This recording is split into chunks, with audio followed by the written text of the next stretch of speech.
Welcome to the History Lord channel. You join me here today and we're outside St Mary's in Putney, and that's what we're going to be chatting about today, this venerable old church that has some hidden history.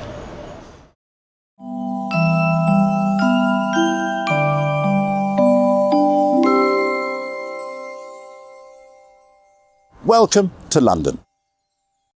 The origin of the church is uncertain, but we do know a church in Putney was first noted in 1291, and the Archbishop of Canterbury, Robert Winchelsea, held an ordination in the parish in 1302.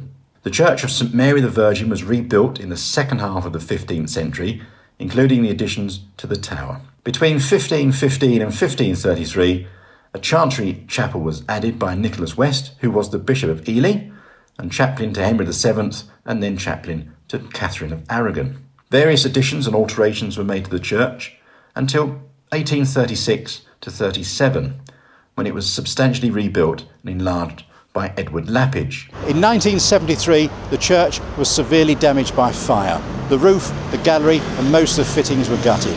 It was, however, rebuilt between 1980 and 1982, and the architect was Ronald Sims. St Mary's Putney is most famous for being the site of the Putney Debates in 1647. These were a symbolic milestone in radical constitutional history. Following the parliamentarian victory in the First Civil War, sections of the new model army, those radicals known as the Levellers, were agitated for a new constitution for England to include universal manhood suffrage and the election of a House of Commons every 2 years.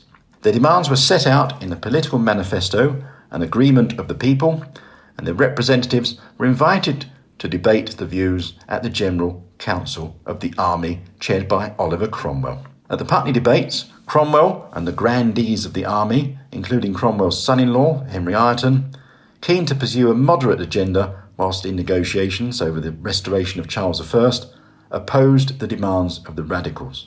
Following the King's escape from Hampton Court on the 11th of November and eventually resumption of the civil wars, the Putney Debates were concluded.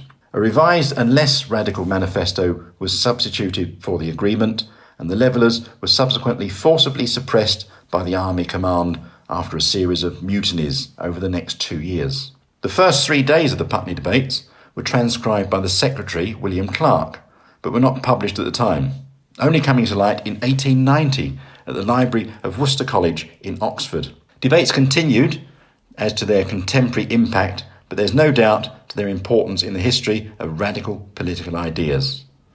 There is a permanent exhibition commemorating the debates, and that was installed in the church in 2007. Thank you very much for watching today. If you do enjoy these videos, then please do subscribe. If you want to know when videos are uploaded, there's a notification bell just down below. If you want to see what we do outside of these YouTube videos, please go to historylord.co.uk, see about one of my walking tours of London, or have a look down below and see about James's YouTube channel, which is called Last Line Films. He also does rather good podcasts as well. Thanks for watching, and we'll see you very soon. Take care.